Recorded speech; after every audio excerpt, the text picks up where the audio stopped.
Hola, muy buenos días a todos. Qué gusto que están con nosotros el día de hoy. Sean todos bienvenidos. Les doy la bienvenida de nuevo a Calvary Culiacán Este.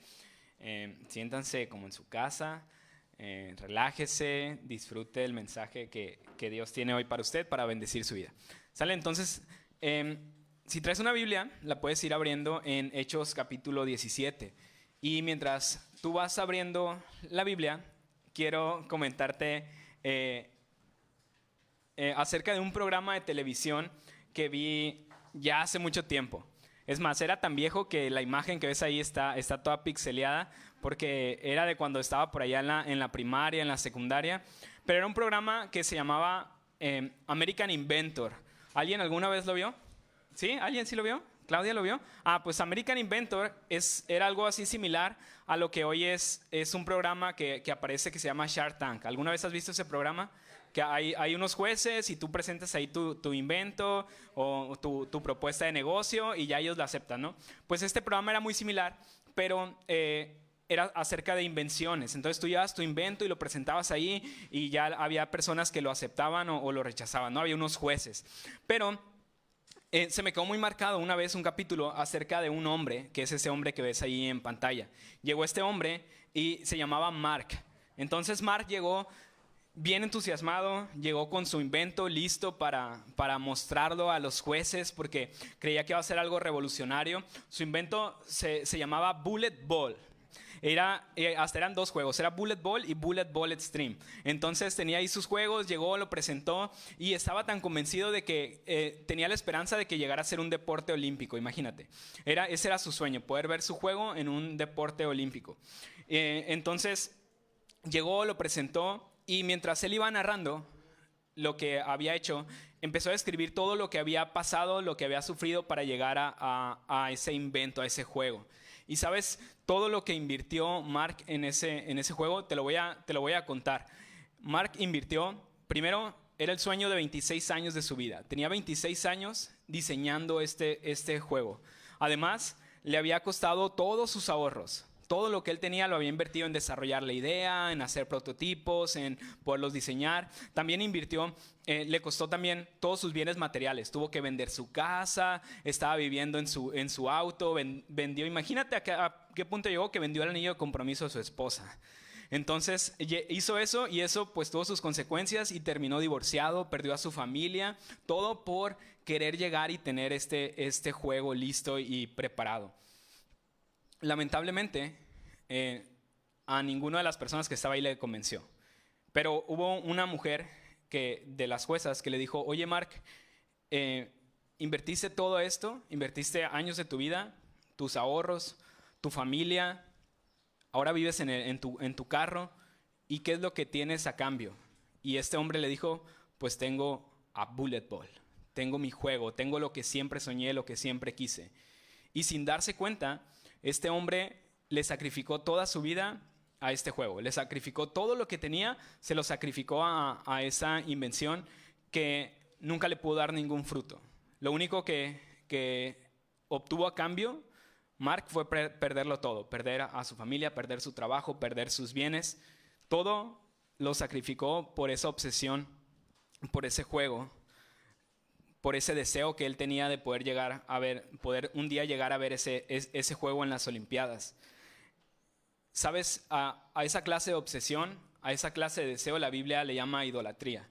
A eso le llama el querer desear algo tanto que lo terminas poniendo como tu Dios, lo terminas poniendo en el centro de tu vida y haces todo y no te importa sacrificar lo que tienes con tal de poder conseguir eso, con tal de poder tener eso. El juego de Mark se volvió su propio Dios y le consumió su vida entera. Todos sus recursos, todo su tiempo, todos sus bienes, todo lo que tenía a su posesión lo terminó dando a este juego. Terminó idolatrando su misma invención. Entonces, ¿sabes? El día de hoy vamos a hablar acerca de este tema, acerca de la idolatría, y vamos a continuar en nuestro estudio en el libro de Hechos. Ahí está, así se veía de sonriente con su juego. Entonces vamos a continuar con nuestro estudio. Y vamos a ver que Pablo, estamos viendo el segundo viaje misionero de Pablo, va a llegar a una ciudad que está caracterizada por la idolatría, que seguramente, yo creo, de repente vemos ciudades en la palabra y vemos esa ciudad, qué onda, de dónde es, dónde está, y no sabemos bien, pero esta era una ciudad que hoy la vas a recordar. Se llama Atenas. ¿Alguna vez has escuchado hablar de Atenas? Es muy popular Atenas, los dioses griegos, cuántos dioses había y cómo en la mitología griega pues tenían sus conflictos y todo. Y Pablo va a llegar y va a ver que esa ciudad es una ciudad llena y entregada a la idolatría. Así que hoy tú vas a aprender acerca de ese tema tan importante de la idolatría y vas a aprender a identificar esos peligros que te pueden envolver, que te pueden atrapar y puedes tú terminar creando un ídolo. Puedes terminar acabando con tu vida entregándosela a un ídolo, como en el caso de este hombre que terminó entregándosela a un juego. Entonces, si tomas notas, el título del día de hoy es Idólatra, ¿a qué Dios adoras? Idólatra, ¿a qué Dios adoras? Y te decía, abre tu Biblia, Hechos capítulo 17. Vamos a terminar el día de hoy el capítulo 17. Y en este estudio vamos a estar aprendiendo 3 peligros de la idolatría. 3 peligros de la idolatría. 3 peligros de hacer de tu Dios una cosa que no debería hacerlo. De terminar creando un Dios falso, un Dios que te va a terminar fallando y que probablemente te va a terminar consumiendo la vida entera. Entonces vamos a ver esta historia de Pablo en Atenas.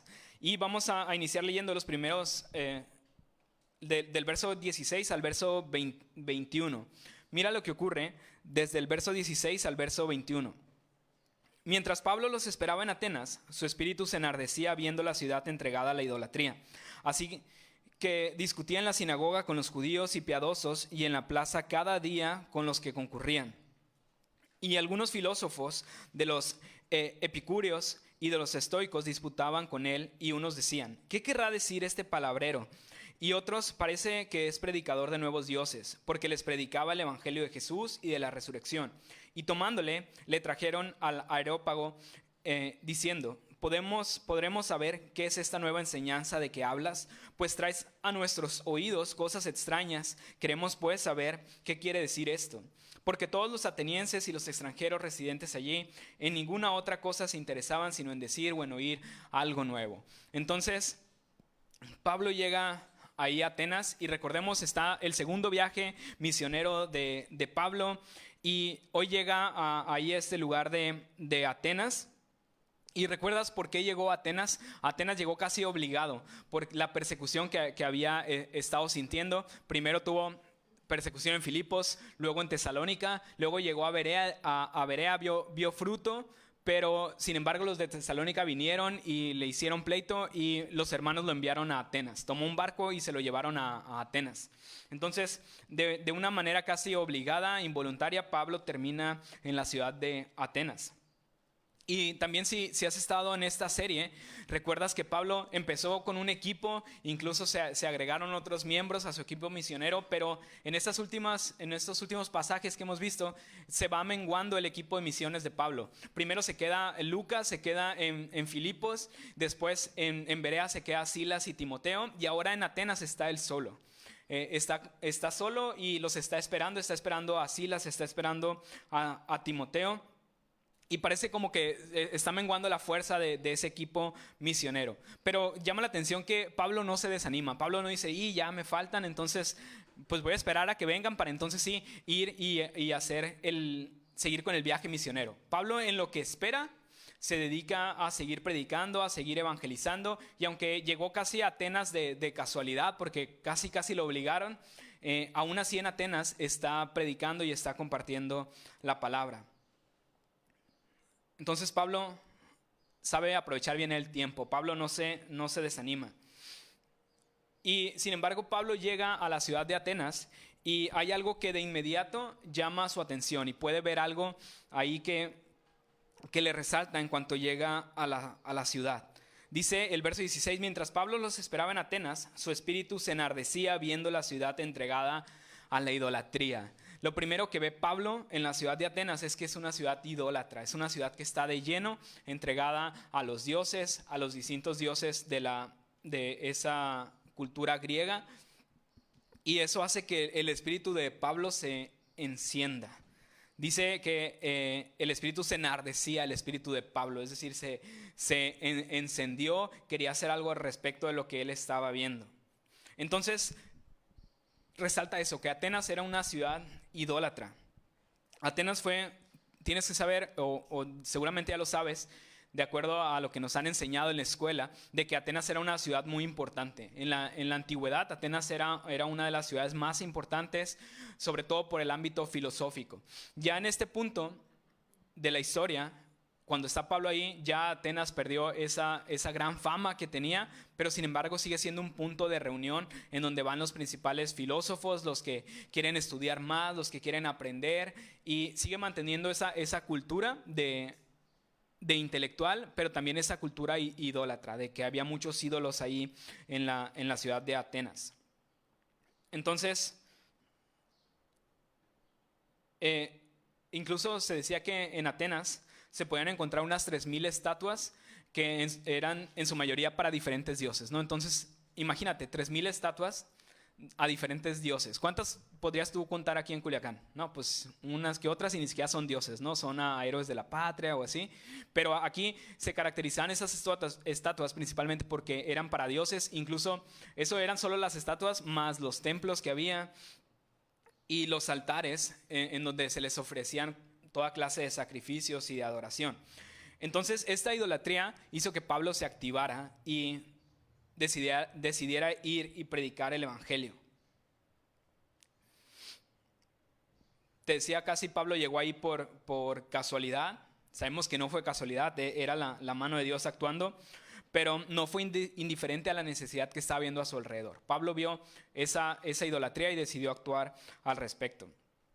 E hizo lo que siempre Pablo hacía. ¿Te acuerdas? Ya lo hemos visto. Cada ciudad que llega Pablo hace lo mismo. ¿Qué hacía primero? ¿Alguien se acuerda? Siempre Pablo hace lo mismo. En la ciudad que llega hace lo mismo. ¿A dónde va? Al templo, exactamente. Muy bien, Jorge. Entonces Pablo llega a la sinagoga, siempre llega a la sinagoga. El templo está en Jerusalén, pero pues era donde se reunían los judíos en las sinagogas, y ahí era donde predicaba porque eran donde hablaban un lenguaje común. Pablo era judío, conocía las escrituras, y donde podía llegar y hacer clic era directamente en las sinagogas. Así que lo que hace Pablo en Atenas es que llega y busca una sinagoga. Dice verso 17, así que discutía en la sinagoga con los judíos y piadosos, y en la plaza cada día con los que concurrían. Entonces Pablo fue hasta la sinagoga, y vemos que esta misma palabra que ya vimos la semana pasada dice que disputaban con Pablo, verso 18, y algunos filósofos de los epicúreos y de los estoicos disputaban con él. Y esa palabra de disputar, ¿recuerdas? Era una palabra de entablar diálogo. No era una pelea, sino de entablar un diálogo, una conversación. Entonces Pablo también en Atenas hace lo mismo. Llega y conversa con las personas que están ahí. No llega imponiendo y diciendo, ustedes son todos unos idólatras, sino que llega entablando una conversación para poder presentar entonces el evangelio. Ese era el método que Pablo utilizaba. Y no solo compartía en la sinagoga, sino que también dice verso 17, y en la plaza cada día con los que concurrían. No le bastó ir a la sinagoga, sino que también iba a la plaza, iba donde todos los griegos se juntaban, donde solían estar, y ahí también predicaba acerca de Jesús. Ahí también compartía el evangelio. Entonces,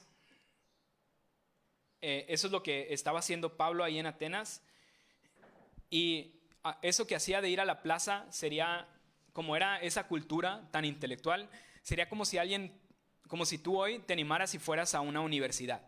Así fueras a una universidad de prestigio y ahí te pusieras a predicar el evangelio. Sabes que en esos lugares donde las personas se consideran más intelectuales, pues obviamente hay una mayor oposición, y les gusta debatir, y les gusta discutir, y les gusta pues poder contrastar las ideas. Entonces Pablo no tiene miedo de enfrentarse a esa élite intelectual. Él sabe que tiene el respaldo de la palabra, tiene el respaldo del evangelio, y va y entabla esta discusión, este diálogo con las personas intelectuales ahí en Atenas. Entonces, la manera que nosotros tenemos también para poder alcanzar a otros es a través del diálogo, a través de la conversación, y nunca desde la imposición, nunca llegando e imponiendo tus ideas. Primero es necesario entablar esa ese diálogo, esa conversación. Y la predicación de Pablo, lo que Pablo estaba haciendo ahí en la plaza, llamó la atención. Y llamó la atención principalmente de dos grupos. ¿Viste cuáles eran?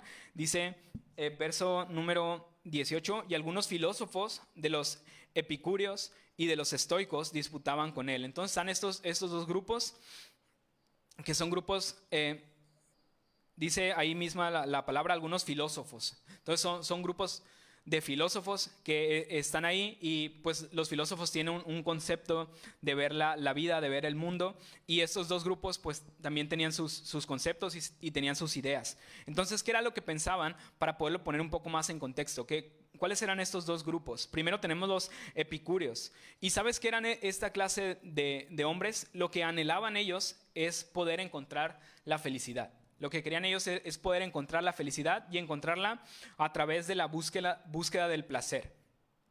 Pero hay un matiz aquí. No se trata de un placer desenfrenado, de satisfacer las necesidades físicas, sino habla más bien de un placer hecho con moderación, porque ellos creían que todo en exceso terminaba mal. Entonces buscaban el placer, pero el placer que es un placer espiritual, un placer de mantener la calma, de mantener la paz, de poder estar en armonía. Y eso es lo que ellos valoraban. Valoraban una vida pacífica, que estuviera libre del dolor y libre de toda clase de miedos, incluido el miedo a la muerte. Entonces ellos se deshacían, no pensaban en la muerte, y decían, pues hay que vivir aquí, hay que vivir el ahora, y hay que vivirlo tranquilos y relajados y sin preocuparnos por lo que puede acontecer.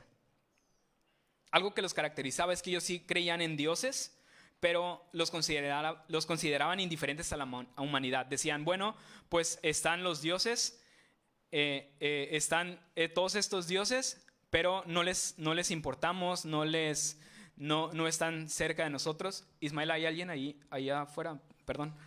Entonces, eran indiferentes creían que los dioses eran indiferentes a ellos. Es decir, nosotros estamos aquí en la tierra, pero los dioses están tan ocupados en sus asuntos que no les interesamos. Así que como no les interesamos, pues hagamos lo que nosotros creamos correcto. Entonces, esa era la filosofía de estos hombres. Y por otro lado, tenemos a este grupo de filósofos que eran los estoicos. Los estoicos eran, digamos, la otra cara de la moneda. Sí. Los primeros no creían que los dioses estuvieran atentos. Los estoicos creían que todo lo que había en el mundo era Dios. Todo. Entonces era Dios naturaleza, Dios viento, Dios está aquí en el aire, Dios es esto, Dios es aquello, Dios es lo otro. Todo para los estoicos era Dios. Y para ellos es todo lo que sucede en el mundo es porque este Dios que está en todas partes así lo quiso y así lo quiere. Entonces, la forma en la que ellos veían la vida es de la siguiente manera. Ellos decían, bueno, si pasa algo bueno, pues es porque Dios así lo quiso y yo no tengo nada que ver. Pero y si pasa algo malo, Dios así lo quiso y pues yo no tengo nada que ver. Entonces, lo que tenemos que hacer es disfrutar, sea bueno, sea malo, pero pues hay que vivirlo porque no podemos hacer nada al respecto. Entonces, su filosofía se basaba en poder soportar todo, sea bueno, disfrutarlo, sea malo, disfrutarlo, porque ellos no podían hacer nada al respecto. Todo era gracias a este Dios que era la naturaleza y que estaba en control de todo y no podían influenciar ellos de ninguna manera. Entonces estos dos grupos se levantaron en contra de Pablo y empezaron a discutir con él. Primero, cuando vieron a Pablo, dijo ¿qué es todo ese palabrero que está diciendo este hombre? Y esa palabrero se traduce también como un charlatán. ¿Qué es ese charlatán lo que está diciendo? También esa palabra implica alguien que es un aprovechado, que quiere algo de los demás. Entonces, dicen, este hombre, Pablo, es un aprovechado, nada más está diciendo cosas para poder aprovecharse de las personas. Sin embargo, eso causó la reacción en unos, pero también en otras personas hubo otra reacción que quisieron saber más. Dice verso 18, ahí a la mitad dice, y otros parece que es predicador de nuevos dioses porque les predicaba el evangelio de Jesús y de la resurrección. Entonces dicen, wow, este hombre, Pablo, trae otros dioses. No nos viene a hablar de Zeus, no nos viene a hablar de Artemisa, no nos viene a hablar de un dios griego, sino que trae otros nuevos dioses. Y para ellos, los nuevos dioses que traían eran Jesús y era el Dios de la resurrección. no comprendían que era un aspecto relacionado. Para ellos la resurrección era un Dios y Jesús era otro Dios. Por eso sí dice al final, porque les predicaba el evangelio de Jesús y de la resurrección. Entonces, la forma de predicar de Pablo le ganó un lugar en el Areópago. Dice más adelante, y tomándole, le trajeron al Areópago diciendo, ¿podremos saber qué es esta nueva enseñanza de que hablas? Pues traes a nuestros oídos cosas extrañas. Queremos pues saber qué quiere decir eso. Entonces lo llevaron al Areópago. Ahí hay una imagen del Areópago. No está. No es una antes. Bueno, te debo la imagen del Areópago.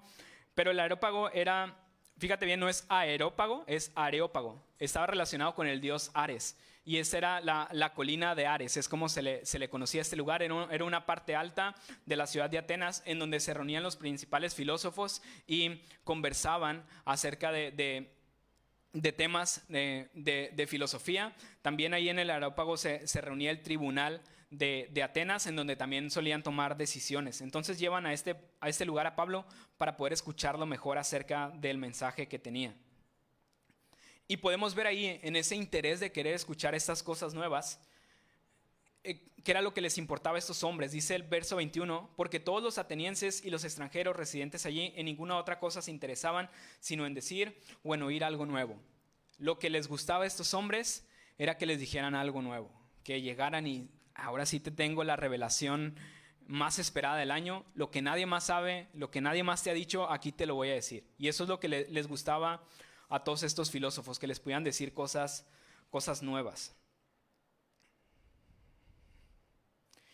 Y si lo vemos así desde afuera, podríamos pensar que estos grupos en particular, estos filósofos atenienses, los que nos mencionan aquí, los epicúreos y los estoicos, podrían ser los grupos menos idólatras. ¿Estás de acuerdo? Porque unos decían, están los dioses, pero los dioses ni nos pelan. Y los otros decían, sí está, Dios está en todas partes, pero ni siquiera le rendían culto o oración. Simplemente dejaban que la vida fluyera. Aparentemente estos grupos no eran grupos idólatras, no estaban ahí detrás de estatuas o de templos. Sin embargo, había algo que sí buscaban y era el conocimiento. Era poder conocer la verdad. Porque fíjate, cuando te dicen idolatría, ¿en qué es en lo que piensas? Ahora sí puedes poner la imagen. Cuando te dicen idolatría, en lo que piensas como ídolo, es en algo así, ¿verdad? Algo parecido. Así como que adorando una imagen, adorando una estatua, venerando alguna clase de santo, o algo así, algo hecho con manos y la gente rindiéndole adoración. Pero la realidad es que las personas que hacen esta clase de cosas en realidad son la minoría. Son pocos los que en verdad están así dispuestos a rendirle esa clase de adoración a esculturas. Incluso si te preguntara aquí, ¿cuántos de aquí han hecho eso o han venerado una imagen? Es una pregunta retórica, no me la respondas, pero probablemente pocos levantarían la mano, si no es que ninguno. Es más, si somos más directos, ¿tienes alguno de esos ídolos en tu casa donde le veneras y le rindes adoración? Seguramente la respuesta sería no, ¿verdad? Por eso a veces vemos la idolatría y decimos, no es algo que yo haga, no es algo en lo que yo pueda caer. Pero tienes que aprender hoy que la mayoría de las veces la idolatría viene disfrazada de algo más sutil, de algo que no es tan obvio como estas acciones. La idolatría muchas veces no se ve a simple vista. A veces está arraigada en lo más profundo de tu corazón. Muchas veces está disfrazada de un buen deseo o de una buena intención. ¿Recuerdas? Este hombre tenía el deseo de poder llevar su juego a las Olimpiadas. Tenía un buen deseo, pero ese deseo se volvió en su ídolo. Este era el mismo caso de estos filósofos. Superficialmente no eran como estos que andan detrás de las imágenes, pero por dentro, muy dentro de sí, lo que ellos anhelaban, el Dios que ellos tenían era el Dios del conocimiento. Era el de poder saber una verdad que nadie más sabe, poder entender algo que nadie más podía entender. El Dios que estaba detrás de estos filósofos era la sabiduría, era el entendimiento.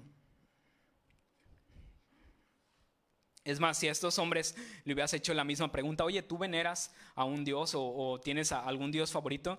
Seguramente estos filósofos te hubieran dicho, no, claro que no, los dioses allá están en sus cosas y nosotros estamos acá en la tierra, en lo nuestro. Seguramente lo hubieran negado.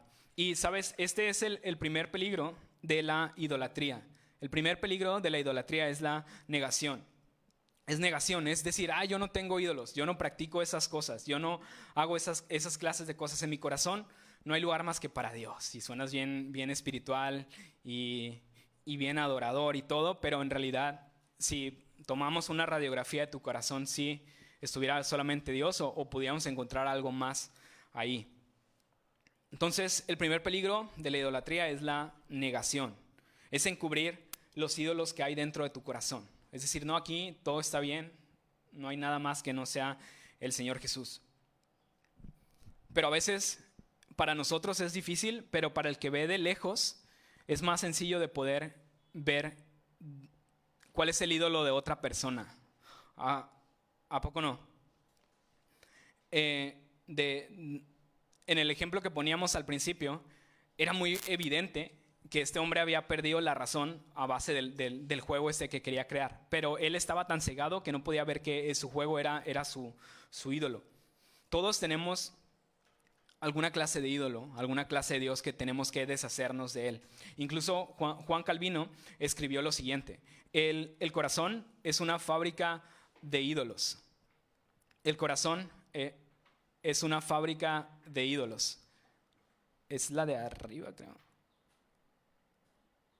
Ahí está, el corazón es una fábrica de ídolos. Así que nosotros, tienes que saber que el humano es idólatra por naturaleza. Nosotros buscamos algo que adorar, algo que venerar, algo que poner en el lugar de Dios. Y te decía, lo podemos ver en la vida, principalmente en la vida de otros. A veces nos cuesta verlo en nuestra propia vida. Porque los ídolos nacen como algo bueno. Los ídolos empiezan como un deseo genuino. Timothy Keller tiene un libro, se llama Dioses que fallan, y en una parte del libro dice lo siguiente: el corazón humano toma cosas buenas como una carrera de éxito, el amor, los bienes materiales, incluso la familia, y los convierte en esenciales. Nuestros corazones las deifican como el centro de nuestras vidas porque pensamos que si las alcanzamos pueden ofrecernos trascendencia y seguridad, tranquilidad y plenitud. Tomamos esas cosas buenas, que es bueno, es positivo tenerlas, pero las convertimos como en algo indispensable. Es que si no tengo esto, estoy perdido, no me siento bien, no puedo vivir si no tengo esto que tanto anhelo. Eso es tener un ídolo. Eso es convertir algo en un ídolo. Todo lo que ocupa un lugar que solo le pertenece a Dios, eso es un ídolo. Así que es un gran peligro ignorar lo que está sucediendo en tu corazón. Es un gran peligro negar que tal vez puedas tener tú un ídolo en tu vida.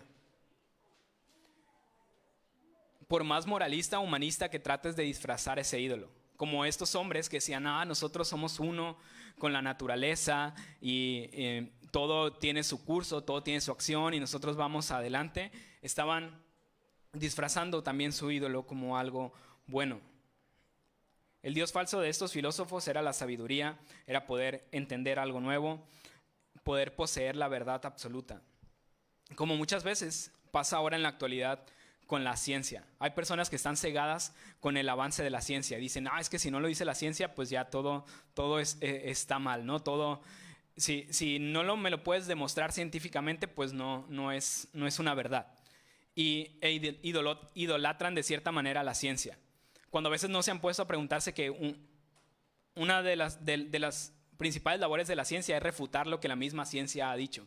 O sea, cuando tú estás trabajando el método científico, tratas de hacer ver que algo que alguien ya dijo, que ya había sido científicamente probado, estaba mal. Entonces idolatran esa clase de conocimiento. Hoy en día siguen habiendo personas como estos filósofos que vemos aquí el día de hoy, que tratan de poseer la verdad. Entonces, la pregunta aquí clave es, ¿cómo identificas el ídolo que hay en tu vida? ¿Cómo identificas los ídolos que hay en tu corazón? Los que a veces son difíciles de ver, los que tú piensas que es algo bueno, pero en realidad eso ya lo estás convirtiendo en algo indispensable, en algo que necesitas todos los días, que necesitas hacer y que si lo quitas, todo se puede ir para abajo. Jesús dijo en Mateo 6:21, un verso que muchos sabemos, dijo, porque donde está vuestro tesoro, allí estará también vuestro corazón. Está hablando un poco acerca de las riquezas, pero tiene que ver mucho también con esto, acerca de qué es lo que hay adentro de nuestro corazón, qué es lo que tú persigues, qué es lo que tú anhelas, cuál es tu tesoro, qué es lo que quisieras. Cuando puedas responder eso, qué es lo que más te importa, qué es lo que más quisieras, eso es lo que va a haber en tu corazón. Ese es el ídolo que tú vas a estar creando adentro de ti. Ese es el ídolo que probablemente vas a tener tú que derrumbar. Si eso que más deseas no es Dios, no es el Señor Jesús, hay un ídolo que tú tienes que derrumbar. Hay un ídolo que tú tienes que quitar de tu vida. Bien, entonces no niegues. No creas que porque no estás así adorando una imagen, no puede haber la posibilidad de que haya un ídolo en tu corazón. Vamos a continuar leyendo y vamos a leer ahora el verso 22 y 23. Mira lo que sigue a continuación. Dice, entonces Pablo, puesto en pie en medio del Areópago, dijo, varones atenienses, en todo observo que sois muy religiosos, porque pasando y mirando vuestros santuarios, hallé también un altar en el cual estaba esta inscripción, al Dios no conocido. Al que vosotros adoráis, pues, sin conocerle, es a quien yo os anuncio. Entonces, Pablo fue llevado allá al Areópago y es muy interesante cómo empieza su discurso. Empieza su discurso señalando que son los atenienses muy religiosos, que les encanta tener dioses, tener ídolos, tener toda esa clase de cosas. Incluso había un dicho en Atenas, que en Atenas era más fácil encontrar un dios que encontrar un hombre. Imagínate toda la cantidad de dioses que había. Es más fácil que te topes con un dios ahí en Atenas que con un hombre. Y mira hasta dónde llegaba la idolatría de los atenienses. Llegó a tal punto que Pablo se encontró una inscripción. Iba caminando y encontró un lugar que decía al Dios no conocido. Suena muy bonito, ¿verdad? Al Dios no conocido. Esos hombres eran tan religiosos, tan idólatras, que decían, pues ya veneré a este Dios, ya veneré a este otro, ya veneré a este otro, pero ¿qué tal y si hay uno que no lo conozco? ¿Qué tal si hay uno que no sé y lo estoy ofendiendo y no le estoy rindiendo culto, no le estoy rindiendo oración? Entonces empezaron a crear estos lugares que eran dedicados al Dios no conocido. Al Dios que no sabe si existe, pero por si las dudas, pues le voy a dejar su sacrificio, le voy a dejar su altar para que me vaya bien. Eso es lo que a este punto habían llegado los atenienses. Ya se habían ido de más acerca de este ámbito de la idolatría. De hecho, había una leyenda que aproximadamente 500 años antes de que Pablo llegara ahí, había habido una plaga en la ciudad de Atenas. Entonces a un hombre se le ocurrió, a Epiménides, tuvo una idea de soltar un rebaño de ovejas por toda la ciudad. Entonces agarraron un montón de ovejas, las soltaron en la ciudad de Atenas y donde la oveja se paraba, la tomaban y veían qué templo era el templo que estaba más cercano. Entonces, pues se paró cerca del templo de Zeus. Entonces agarraron esa oveja y se la sacrificaban a Zeus para aplacar la ira de Zeus. Entonces empezaron a hacer esto con todo el rebaño, pero hubo unas ovejas que obviamente se pararon donde no había templos, o sea, no había ningún templo. Entonces, pues a las que se paraban ahí decían, quizás es un Dios que nosotros no conocemos. Y ahí es donde empezaron a poner esas leyendas de al Dios no conocido. Por eso se dice que en Atenas había varios lugares en donde estaban dedicados al Dios no conocido, por esas ovejas que ahí quedaron.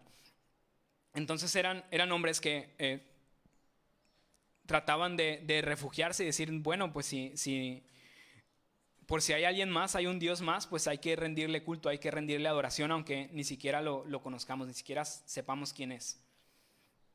Y es muy interesante cómo Pablo hace referencia a este Dios. Dice al final del verso 23, al que vosotros adoráis, pues, sin conocerle, es a quien yo os anuncio. Pablo dice, ese Dios que tanto buscaban es el Dios que yo vengo a presentarles. Ese es mi Dios, ese Dios no conocido, ese es mi Dios. Y me encanta porque decíamos que había como 3,000 estatuas y Pablo no se enfoca en esas 3,000 estatuas, no se enfoca en toda la mitología griega para poderles hablar. Pablo se enfoca únicamente en el Dios que Pablo conoce y Pablo les muestra a Dios tal cual es. Entonces, ahí está la clave si tú quieres evangelizar a alguien. No necesitas llegar y derribar todas las cosas que tiene, derribar todas las ideas equivocadas que tiene, sino llegar y presentarle al Dios que no conoce, al Dios de la palabra, llegar y presentarle a Jesús tal y como es. Entonces, eso es lo que estaba haciendo Pablo ahí. Los atenienses estaban tratando de quedar bien con todos los dioses. Adoraban a todos sin ningún tipo de distinción. Pero al estar adorando a todos, terminaban no adorando a ninguno. Terminaban dividiéndose por todas partes. Y aquí vamos a encontrar entonces el segundo peligro de la idolatría. Y este es confusión. El segundo peligro de la idolatría es confusión. Es adorar al Dios equivocado. Es terminar adorando al Dios equivocado. Al Dios que no debías de estar adorando. Eso es lo que hicieron los atenienses. Entonces, a este punto ya entendiste que somos idólatras por naturaleza, que buscamos algo que nos proporcione seguridad, que cumpla nuestros anhelos y que tome ese lugar que le pertenece a Dios. Ya lo entendiste eso. Entonces, ¿cuál es ese Dios? ¿Qué es ese ídolo que tú has creado? Ponlo ahí, ponlo en tu mente. ¿Qué es eso que tú necesitas para tu seguridad? Y hazte esta pregunta. ¿Cabe la mínima posibilidad que ese Dios te pueda fallar? ¿Cabe la mínima probabilidad que eso que tú tienes ahí en esa posición pueda algo salir mal? ¿Que te falle de alguna manera? Entonces, si la respuesta es sí, si te puede fallar, entonces estás delante de un ídolo. Has creado delante de ti un ídolo. Y podemos poner ahí al trabajo, puedes poner ahí a tu familia, puedes poner ahí el negocio, tu negocio, puedes poner ahí tu prestigio, tu estatus ante la sociedad, tu posición, tus amistades, que dijimos son cosas buenas, pero si necesitas depender de eso, es que los has vuelto tus ídolos.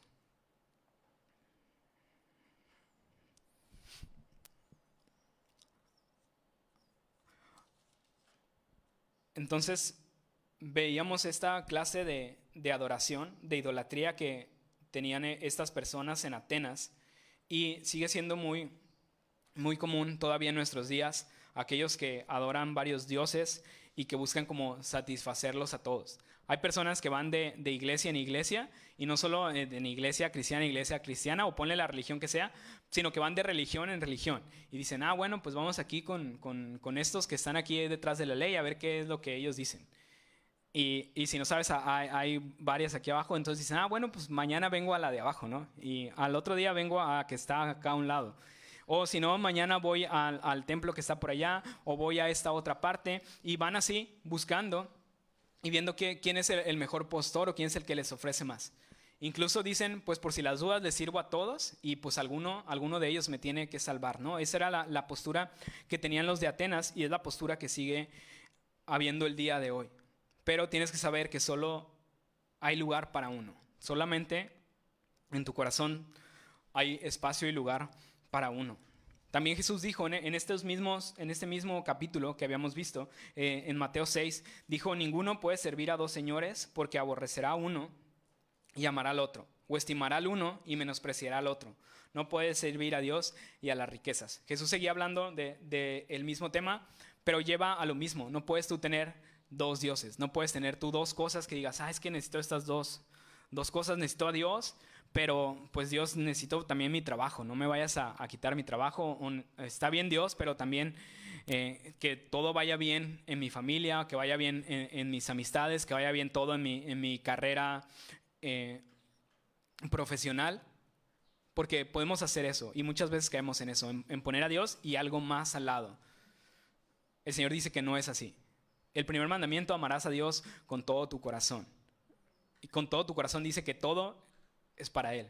No hay espacio para alguien más. No puede ser micha y micha. Todo es para Dios.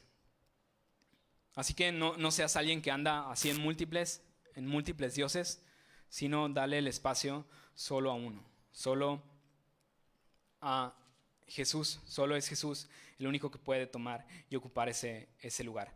Y vamos a terminar leyendo la última porción, que es del verso 24 al verso 34, es como termina el discurso de Pablo. Dice lo siguiente: el Dios que hizo el mundo y todas las cosas que en él hay, siendo Señor del cielo y de la tierra, no habita en templos hechos por manos humanas, ni es honrado por manos de hombres, como si necesitase de algo, pues Él es quien da a todos vida y aliento y todas las cosas, y de una sangre ha hecho todo el linaje de los hombres para que habiten sobre toda la faz de la tierra, y les ha prefijado el orden de los tiempos y los límites de su habitación, para que busquen a Dios, si en alguna manera, palpando, pueden hallarle, aunque ciertamente no está lejos de cada uno de nosotros, porque en Él vivimos y nos movemos y somos, como algunos de vuestros propios poetas también han dicho, porque linaje suyo somos.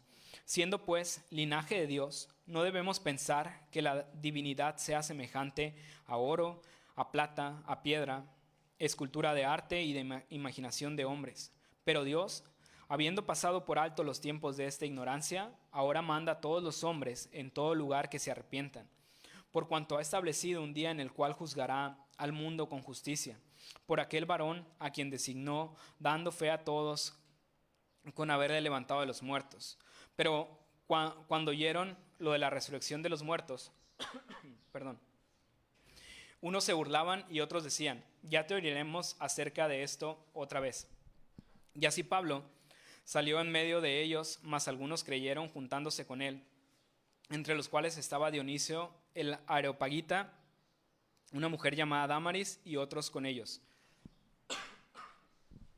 Perdón. Entonces Pablo da este discurso, pero es un discurso muy especial. Es un discurso diferente a todos los de Pablo, porque siempre decíamos que Pablo llegaba directo a la sinagoga, llegaba a la sinagoga y les predicaba acerca de Jesús, pero haciendo referencia a la palabra que ellos ya conocían. Y entonces Pablo llegaba a la sinagoga y decía: de acuerdo a lo que dice el profeta Isaías, de acuerdo a lo que dice el profeta, gracias, que dice el profeta Jeremías o así, entonces utilizaba la misma palabra para poder compartir. Pero en este caso, si te das cuenta, en el discurso de Pablo nunca mencionó a ningún profeta, o pudiste tú identificar alguno. Pudiste identificar que en los tiempos de Moisés, en los tiempos de Abraham, en los tiempos de David, Pablo no hace ninguna referencia a ellos. Incluso si lo ves muy a fondo, bueno, no lo ocupas ver a fondo, si lo lees así, no puedes encontrar siquiera que Pablo diga, menciona a Jesús, o menciona a Cristo, o menciona al Mesías. En ninguna parte de este discurso de Pablo menciona a Cristo. Sin embargo, este discurso de Pablo está aún así lleno del Evangelio.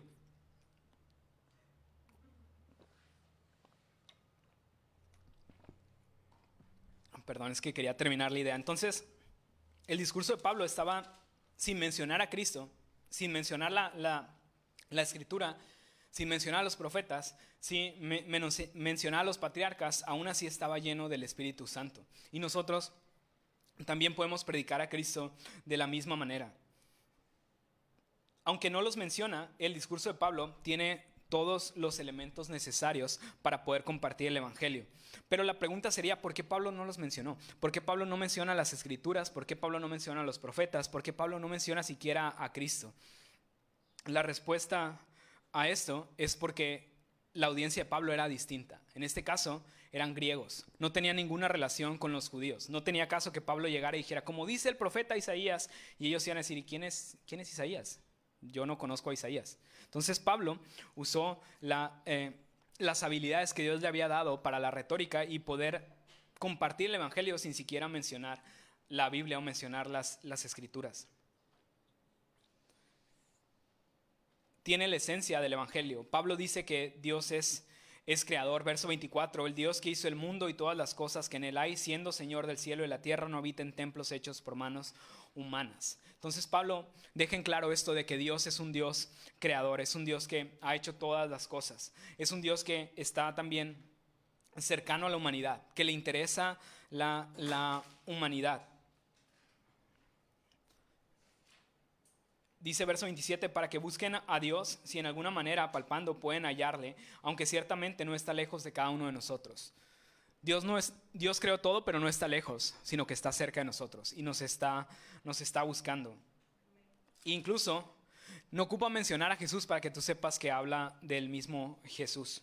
Dice verso 31, por cuanto ha establecido un día en el cual juzgará al mundo con justicia por aquel varón a quien designó, dando fe a todos con haberle levantado de los muertos. Entonces ahí Pablo está diciendo, nosotros somos salvos por medio de Jesús, y está predicándoles el evangelio. Está diciendo, Dios nos ha justificado por medio de este varón que él ha levantado, y que si nosotros creemos en él podemos ser justos delante de Dios.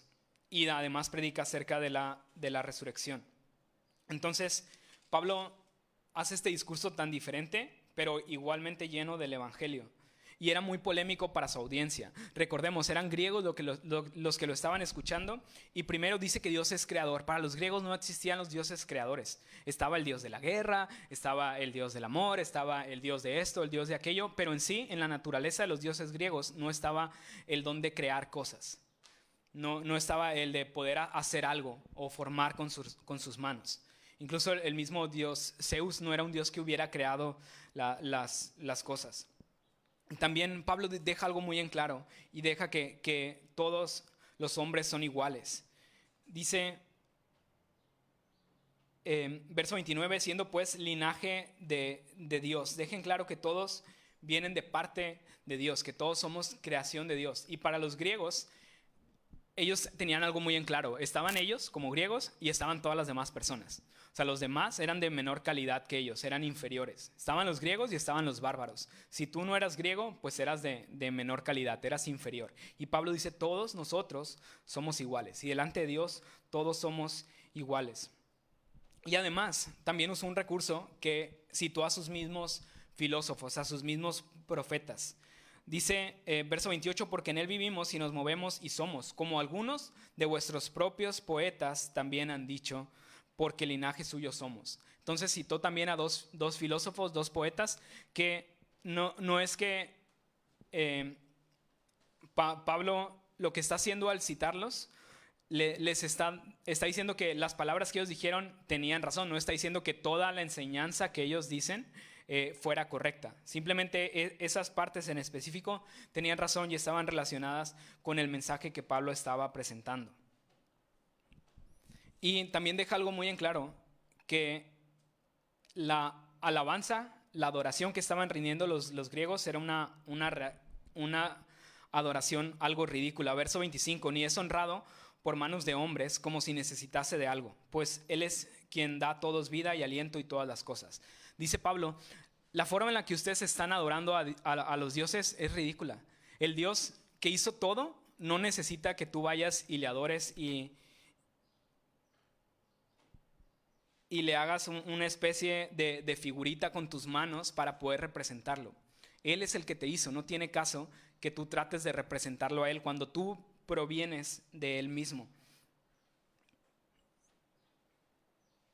Y entonces Pablo usa estos argumentos y deja muy en claro esto, de que la adoración que los griegos estaban siguiendo era una adoración equivocada. La forma correcta de adorar no era a través de hacer imágenes y estatuas y estarles rindiendo culto. Pablo lo va a explicar de otra manera, pero aquí vamos a encontrar entonces el tercer peligro de la idolatría, y es falsa adoración. Falsa adoración es estar adorando de la manera equivocada, de la manera incorrecta. Eso era lo que hacían los atenienses. Hacían figuras, estatuas y se rendían a ellas, les ofrecían sacrificio. Pablo primero deja en claro que Dios no necesita nada de eso. Dios no necesita esa clase de adoración. Y que no podemos hacer algo nosotros para que Dios se agrade de eso.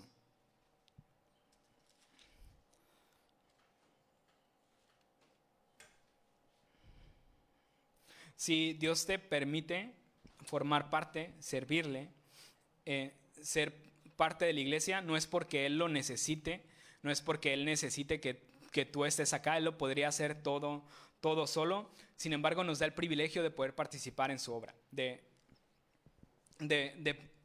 poder estar juntos e ir con Él y poder hacer ministerio, pero no es que Él lo necesite de nuestra parte. Entonces muchas veces nosotros nos equivocamos al querer alabar a Dios o al querer adorarlo de cierta manera. La adoración que nosotros debemos proporcionar a Dios la puedes encontrar en el verso 30. Dice, pero Dios, habiendo pasado por alto los tiempos de esta ignorancia, ahora manda a todos los hombres en todo lugar que se arrepientan. Entonces la adoración que Dios necesita de ti es que te arrepientas. Y arrepentir significa un cambio de mente.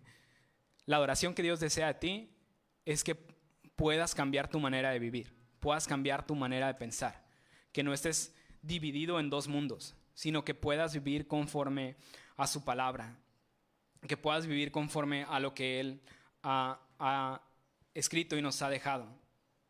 En Juan capítulo 4, verso 23, Jesús dijo lo siguiente: mas la hora viene y ahora es cuando los verdaderos adoradores adorarán al Padre en espíritu y en verdad. Ahí está la clave para adorar a Dios, en espíritu y en verdad.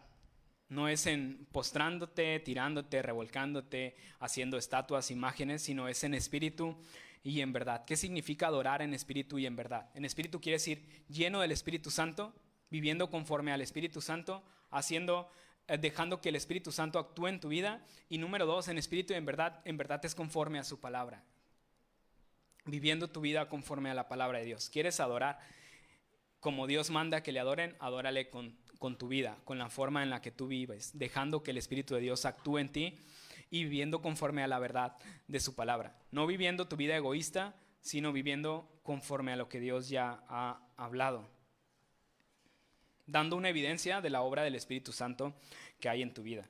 Entonces, ¿tú de qué manera estás adorando a Dios? ¿Cuál es la manera en la que estás rindiendo adoración a Dios? Porque muchas veces nos han enseñado la forma equivocada.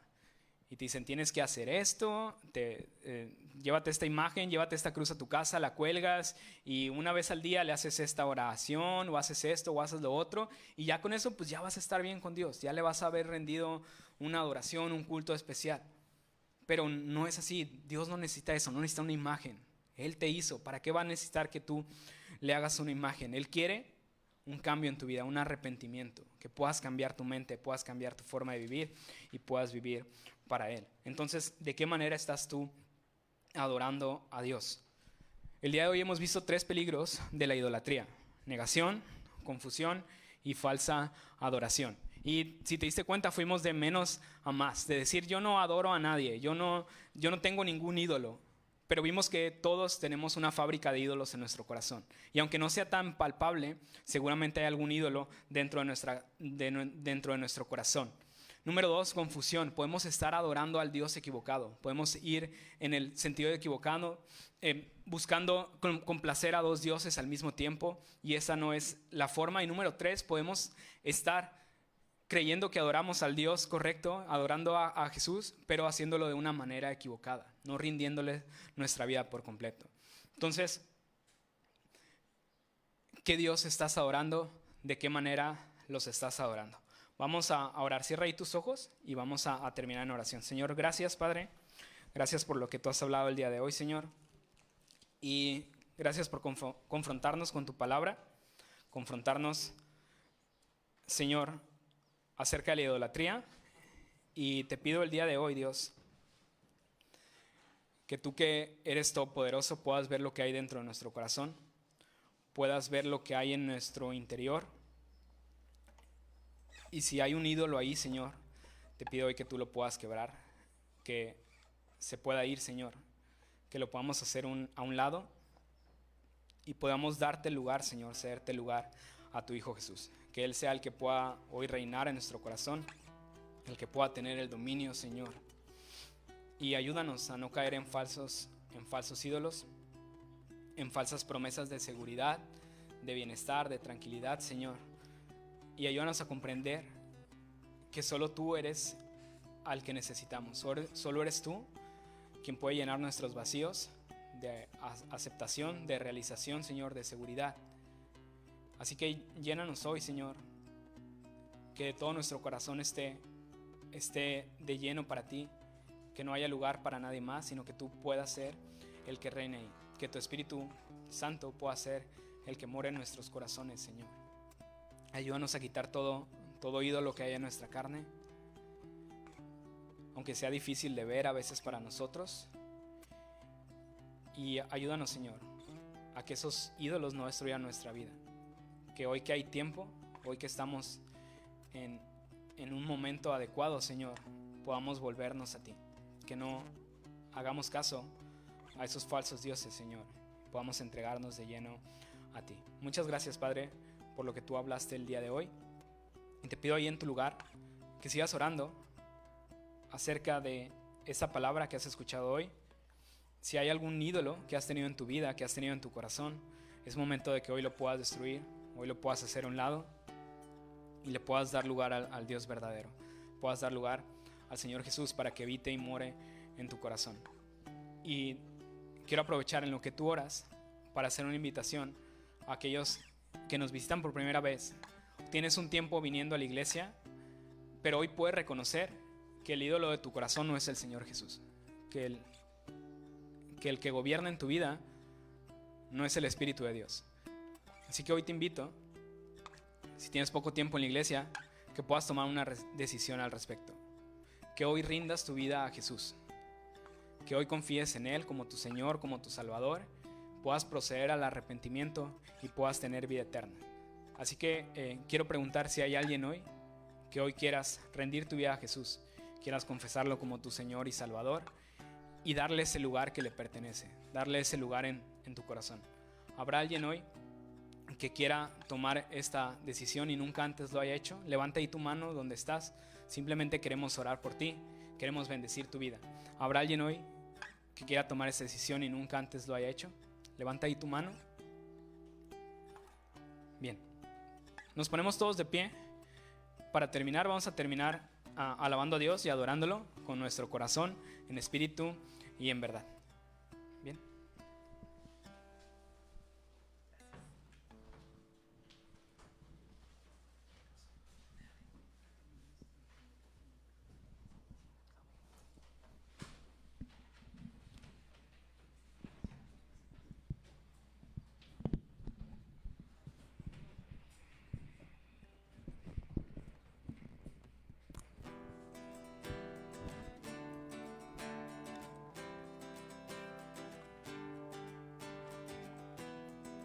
Levanta tus manos ahí en tu lugar para alabarla, Señor, en tu corazón. Aún antes de hablar, tu voz podía oír. Has sido tan bueno para mí. Antes de respirar, soplaste tu aliento en mí. Has sido tan bueno para mí. Tu amor me envuelve, me sostiene, amor sin condición. Me persigue y deja las 99 y va por mí. No puedo ganarlo ni merecerlo. Tu amor se entregó por mí. Tu amor me envuelve, me sostiene, amor sin condición. Señor, te damos gracias, Señor, por tu amor sin condición, Padre Santo. Todo lo que nos das, Señor, nos rendimos ante ti, Padre.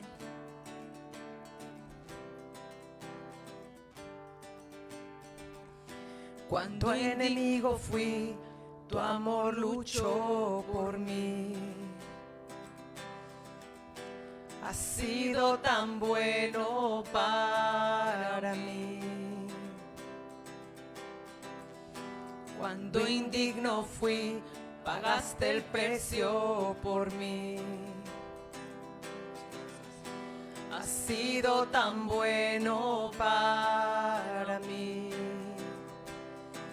Tu amor me envuelve, me sostiene, amor sin condición.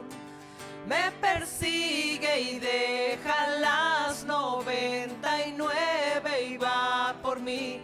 No puedo ganarlo ni merecerlo. Tu amor se entregó por mí. Tu amor me envuelve, me sostiene, amor sin condición. Señor, te damos gracias por tu amor sin condición, Señor. Te entregamos todo, Señor, en este día, Señor. pertenece, Señor. Gracias, Señor. Te cantamos, te alabamos, Señor. No hay sombra que no alumbres, monte que no escales para encontrarme a mí. No hay pared que no derrumbes, cadena que no rompas para encontrarme a mí.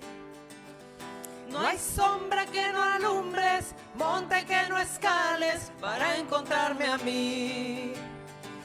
No hay pared que no derrumbes, cadena que no rompas para encontrarme a mí.